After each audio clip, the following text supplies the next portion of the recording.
And that, I think, is the wrong thing about something like the adaptation, the case that is made for socialism by people like hackers. For, you see, the battle for hegemony must be waged now and at all times. You can't wait. And what is more, must be waged in and through the day-by-day struggle. If I may just give you one example.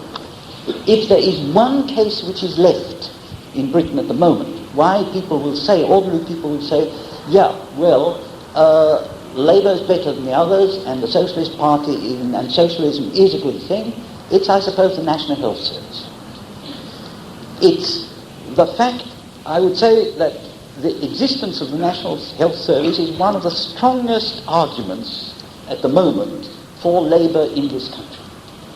But the National Health Service was not, as it were, a revolutionary transformation. It was a particular piece of struggle, day-by-day struggle for the improvement of the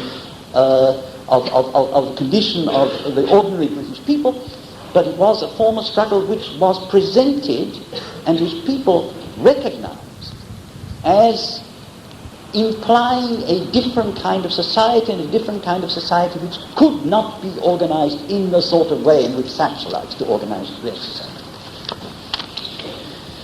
The second main political advantage of Gramsci is, I think, concerns the nation. Just because Gramsci saw the socially integrative elements in society, even in societies driven by the class struggle, and just because he saw that working class struggle as one to become the hegemonic force for all society, he also, I think, appreciated the significance of the nation within politics, and I believe provides an important base for integrating the concept of the nation not merely into Marxist practice, but also into Marxist theory. He did not see it simply as, quote unquote, the national question, something we've got to come to terms with, and we wish it wasn't there. That in a sense, the nation was an important, it was what most people, a shorthand term for society and all its internal cohesion. But I won't say any more about this now. The next major innovation in Gramsci's theory is the concept of a passive revolution. This is another way of saying that revolution doesn't have to win, and especially not if the ruling class, shaken by fear of revolution, reforms itself and establishes by these means a stabler and more viable base of operating.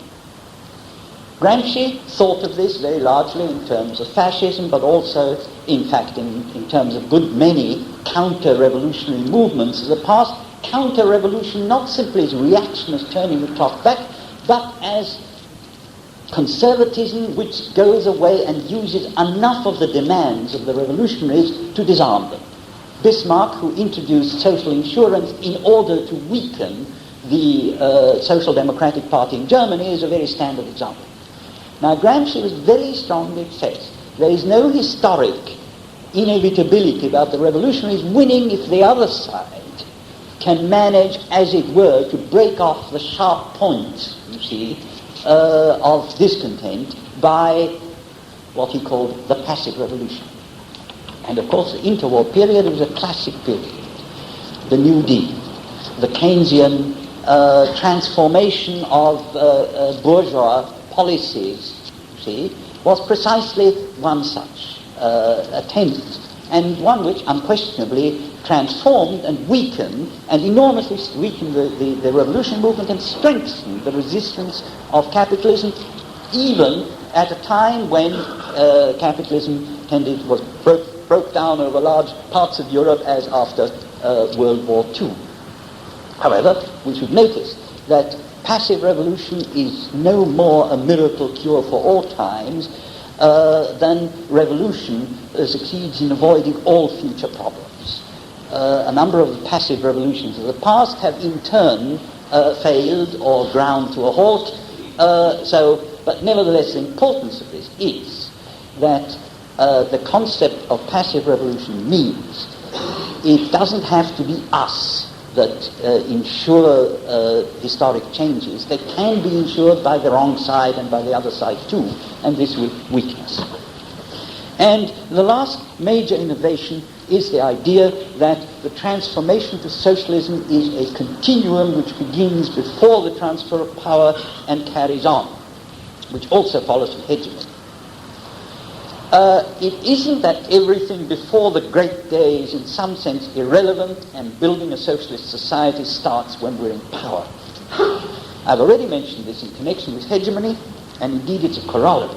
But I want to mention it here again because it leads me to the very large and very important bits of Gramsci's thought which deal with socialism, when there's a socialist society, which doesn't concern us directly because we haven't got one. I'll just be brief.